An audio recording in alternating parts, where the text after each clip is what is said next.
Je m'appelle Anna Zinetti-Berchi, je suis psychologue et je travaille donc pour le CUR Alsace. Donc je fais partie des représentants strasbourgeois qui ont pris le train ce matin. Et nous avons le plaisir de voir le brouillard se lever, l'environnement s'éclaircit et nous sommes très ravis de participer à cette aventure ensemble aujourd'hui. Pour commencer, comme ça, deux mots à la fois parce que c'est quelques mots pour introduire et aussi deux mots parce que la motivation et l'apprentissage, ce sont effectivement deux mécanismes qui sont intimement connectés et intimement interconnectés l'un à l'autre parce que ce sont des mécanismes qui sont à la base donc de l'adaptation, puisque l'adaptation c'est quelque chose, c'est un mécanisme fondamental qui aide tout organisme vivant à vivre et à survivre dans n'importe quel environnement. Et évidemment, plus l'adaptation fonctionne, plus l'organisme, la personne, l'être vivant va vivre et va mieux vivre. Et donc l'enjeu va être de pouvoir optimiser l'activation de ces mécanismes à la fois de motivation et d'apprentissage dans le sens de nous permettre une meilleure adaptation possible à notre environnement. Alors, évidemment, il va y avoir des différences selon que l'adaptation peut se faire dans des bonnes conditions ou quand elle ne se fait pas dans des bonnes conditions pour toute une série de facteurs inhérents à l'individu ou à son environnement ou à l'interaction. Dans tous les cas, ce qui est important de rappeler, c'est que dans les mécanismes humains concernant la motivation et l'apprentissage, il y a des mécanismes, on va dire, biologiques et naturels qui font partie de notre ADN d'humain, et puis il y a une partie de facteurs qui vont venir se construire avec la part active, avec une œuvre active, avec un travail actif de l'individu. Pourquoi c'est important que motivation et apprentissage soient tellement connectés? C'est parce qu'on sait bien que quand il n'y a pas de motivation, il n'y a pas d'activité, la personne ne fait pas, ou ne fait pas assez, ou ne fait pas bien. Et quand il n'y a pas d'activité, il n'y a pas d'apprentissage, ou un apprentissage qui est déformé, ou qui est insuffisant, ou qui va dans une direction qui est peu adaptative. Et parce que sans apprentissage, il n'y a pas d'évolution.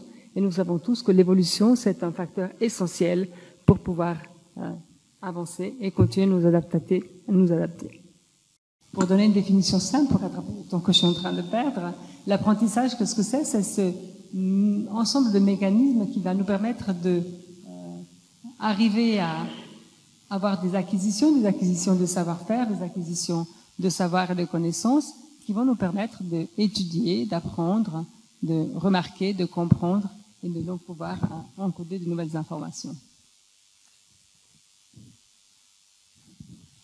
Évidemment, je ne peux pas commencer à parler de l'apprentissage humain sans mentionner un des grands chercheurs qui historiquement a mis en évidence les mécanismes fondamentaux de l'apprentissage de l'expérience humaine et de son comportement. Je parle bien sûr de Burrus Skinner qui a adapté et identifié des mécanismes extrêmement importants. Vous connaissez tous les mécanismes de renforcement que je ne vais pas détailler ici, mais on peut retenir surtout le fait que ce qui est très important, c'est qu'il y a à la fois le conditionnement classique qui est plutôt quelque chose qui permet à l'individu d'apprendre en étant juste dans une situation dans laquelle il va être amené à faire des associations entre un objet et un contexte, donc quelque chose entre guillemets relativement passif, et puis un apprentissage plus actif, donc plutôt le conditionnement opérant, dans lequel on va pouvoir observer que l'individu va apprendre de façon active à construire une forme de connaissance. Je vais prendre ici un exemple très simple.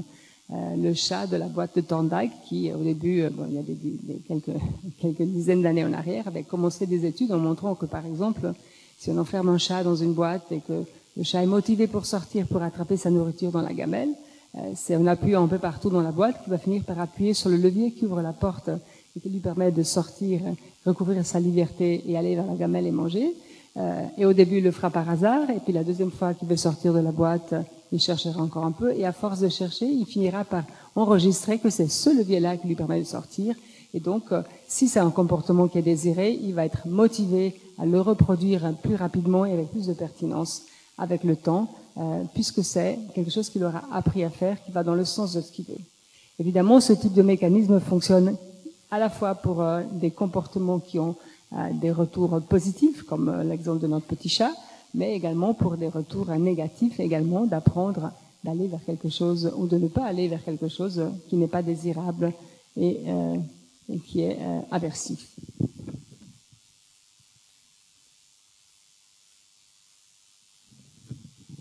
Bon, je viens de Genève, donc je ne peux pas ne pas parler de mon grand mentor, Jean Piaget, qui lui aussi nous a expliqué et a passé toute sa vie à pouvoir vraiment identifier les mécanismes de l'apprentissage. Donc il a conçu lui au début des années 20, donc quand même voilà, il y a un petit peu d'années en arrière, ce qu'il avait appelé une discipline nouvelle, l'épistémologie génétique. Donc l'épistémologie génétique qui s'occupe de l'étude de la construction de la connaissance et de la pensée chez l'enfant et bien sûr dans les sciences également. Et notamment si j'en parle ici, c'est parce qu'on va retenir que d'une part bien sûr en tant qu'élément phare du constructivisme, c'est donc cette idée que l'individu acquiert de la connaissance par une interaction active entre lui et son environnement. Donc, si on fait chez l'enfant, entre l'enfant et son milieu direct, mais c'est tout à fait généralisable à tout apprentissage. Il y a une interaction absolument active de l'individu avec son environnement pour construire la connaissance. Et les deux mécanismes principaux sur lesquels Piaget a mis l'accent de comment fonctionne cet apprentissage, ce sont donc bien sûr l'assimilation et l'accommodation. Donc, mais qu'est-ce que c'est l'apprentissage pour lui? C'est donc cette idée que on le fait en empilant et en construisant progressivement des adaptations de nos schèmes mentaux, de nos schèmes de pensée à de nouvelles données du réel. Et du coup, ces mécanismes qui opèrent tout au long de l'apprentissage vont être un travail constant de va-et-vient entre le mécanisme d'assimilation qui permet de comprendre des faits nouveaux à la lumière des schèmes de pensée qui ont déjà été construits et qui sont disponibles et qui permettent d'être affinés en fur et à mesure des nouvelles acquisitions et de nouvelles expériences de vie. Mais parfois, les schèmes que nous avons construits ne suffisent pas à expliquer ce que nous reconnaissons de nouveau. Et du coup, c'est l'autre mécanisme d'accommodation qui va s'activer et qui va donc pousser le sujet à s'ajuster, donc à modifier de manière plus ou moins importante les schèmes qui étaient préalablement construits, permettant ainsi de affiner les manières de comprendre ce qui se passe et de pouvoir disposer d'un répertoire plus large de modes de compréhension.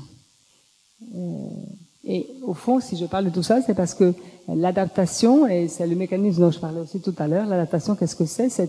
Ce travail d'équilibration, d'équilibrage qui est fait en permanence entre l'assimilation et l'accommodation, où on développe des nouveaux schèmes de pensée et on ajuste à ce qu'on rencontre. Alors, évidemment, je suis déjà en train de vous dire que lorsque les choses fonctionnent bien, notre machinerie est fantastiquement performante et que bien sûr, il peut y avoir des grippages de la machine. Je sais pas si grippage, c'est le bon mot, mais des fois, la machine se grippe hein? La machine se grippe.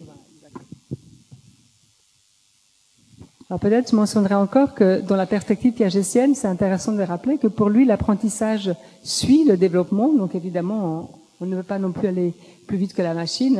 Il avait beaucoup travaillé sur la notion vygotskienne de zone proximale de développement. Si on veut aller plus vite que ce que la personne ou l'individu est capable d'intégrer, ben ça ne marchera pas. Mais en tout cas, l'apprentissage suit le développement. Il le facilite, parfois il le contrarie, mais en aucun cas il va le déterminer. Donc ça, c'est des choses-là. Un autre grand monsieur, je suis désolée, il y a beaucoup de grands monsieur, il y a un peu moins de grandes dames, ça me chagrine beaucoup, mais néanmoins j'aime beaucoup la théorie développée par Albert Bandura. Pourquoi? Parce qu'il a rajouté une étude très très détaillée de la dimension sociale de l'apprentissage, puisque bien évidemment c'était aussi une composante extrêmement importante de comment l'être humain construit sa connaissance et construit ses interactions avec son environnement. Je ne vais pas entrer dans le détail sur comment constituer sa théorie de l'apprentissage social, mais peut-être souligner l'effet principal qu'elle est appuyée sur trois piliers fondamentaux, dont le premier est connu comme l'apprentissage vicariant. Et qu'est-ce que c'est l'apprentissage vicariant? C'est cette idée que les modèles sociaux, au fond, auxquels nous sommes confrontés tous dès notre plus tendre enfance, en fait, vont avoir un pouvoir important d'exercer une influence considérable sur le comportement que nous allons avoir en tant qu'humains. Et chacun de nous, au cours de son développement, va être exposé à toute une série de modèles sociaux, de comment les autres autour de nous fonctionnent, quels sont leurs comportements, quelles sont même aussi leurs réactions émotionnelles. Et par la simple observation, nous allons nous imprégner d'un certain nombre de fonctionnements. Mais comme le sujet est actif et comme le cerveau humain est construit biologiquement pour constamment essayer de comprendre ce qui se passe extraire des règles, les utiliser, les modifier, les ajuster. Nous allons pas simplement faire du mimétisme, mais nous allons incorporer des règles. Alors certaines peut-être nous conviennent et nous motivent, on veut essayer de les reproduire. On va les affiner et puis les développer à notre façon. Et puis parfois, la motivation va être de ne pas reproduire ce qu'on a pu observer parce que nous trouvons que nous avons besoin d'aller dans une direction différente. Et c'est pour ça que l'apprentissage vicariant, c'est pas juste j'observe et je copie, c'est pas du mimétisme, mais c'est vraiment un mécanisme d'incorporation de règles de fonctionnement dans lequel le sujet est actif et un part important d'autodétermination, en tout cas dans certaines limites, de ce qu'on va retenir. Et si j'en parle aussi, c'est parce qu'une des facettes qui va déterminer cet apprentissage, c'est vraiment la motivation de l'individu dans ce qu'il souhaite construire. Alors, une autre partie importante dans la théorie de l'apprentissage de Bandura concerne vraiment cette idée que le sentiment d'efficacité personnelle est bien sûr un déterminant extrêmement important qui va conditionner aussi comment l'individu va agir dans son fonctionnement. Et bien sûr, le sentiment d'efficacité personnelle est quelque chose qui est très très déterminé, naturellement relié à l'univers mental de la personne.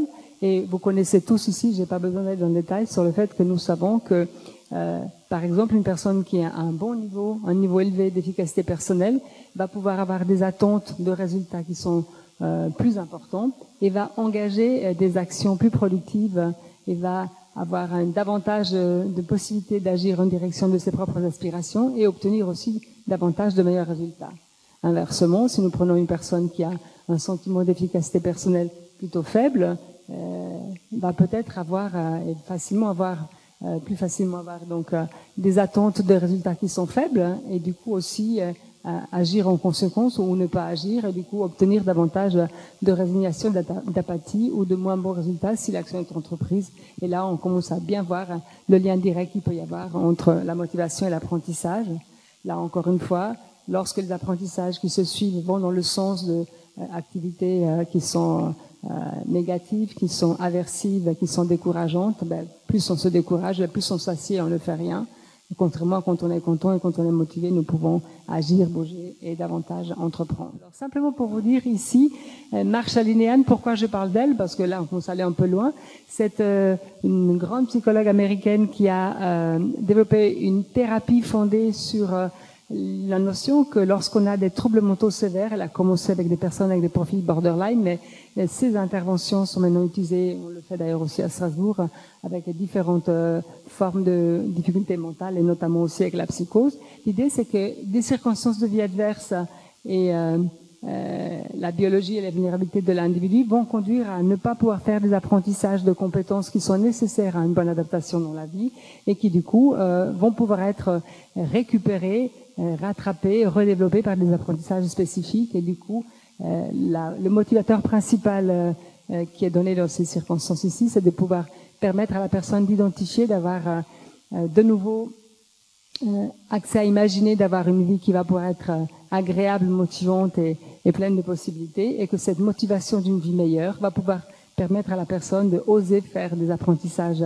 nouveaux pour permettre d'avoir une vie différente. De la même manière, sur un mode un peu différent, Tim Beck, qui est aussi donc un homme très moderne, qui est décédé l'année passée à l'orée de ses 100 ans, donc encore juste avant d'avoir 100 ans lui-même, c'est quand même un petit peu âgé, il n'a pas arrêté de construire, et notamment son dernier bouquin avant de mourir, qu'il a publié, c'était une nouvelle conceptualisation de traitement des troubles psychotiques sévères, en se basant sur quoi? Sur le fait que la première chose importante, c'est de désactiver le mode de passion et le mode désespéré des passions, de pouvoir les diriger en direction de leurs aspirations et de leurs souhaits, et de pouvoir ensuite leur permettre de connecter des actions nouvelles en direction de ce qu'ils ont envie de construire pour leur vie, en réactivant des personnes qui étaient très très éteintes, notamment par exemple par les symptômes négatifs de la psychose.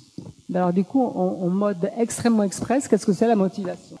C'est vraiment cette composante qui permet d'engager dans une activité précise, qui va déterminer le déclenchement de l'action et qui va permettre aussi de permettre à l'action de pouvoir aller jusqu'au bout lorsqu'on peut terminer, ou alors de l'interrompre s'il y a une bonne raison qui nous permet de l'interrompre avant la fin. Là encore, très rapidement, pourquoi je vous parle des systèmes motivationnels interpersonnels, parce que ce sont, comme le dit leur nom, justement ces modes de règles de conduite de l'interaction interpersonnelle qui sont biologiquement pré-câblés chez nous les humains. Ce sont on va pas ici le premier, mais ce sont les 5 systèmes, ce sont l'attachement, le caring, le système de compétition, le système de cours, de sexuel, le système de cours et le système de coopération paritaire, qui sont au fond des systèmes sur lesquels chaque être humain est biologiquement structuré pour pouvoir interagir dans son environnement. Et là, encore une fois, ce système, lorsqu'il fonctionne bien, on fait un développement réussi et on a des adaptations qui sont fonctionnelles. Mais lorsque l'histoire de vie a grippé ce mécanisme, la musique relationnelle, au lieu d'avoir des jolies mélodies, va produire des gammes tout à fait dissonantes, voire extrêmement inaudibles.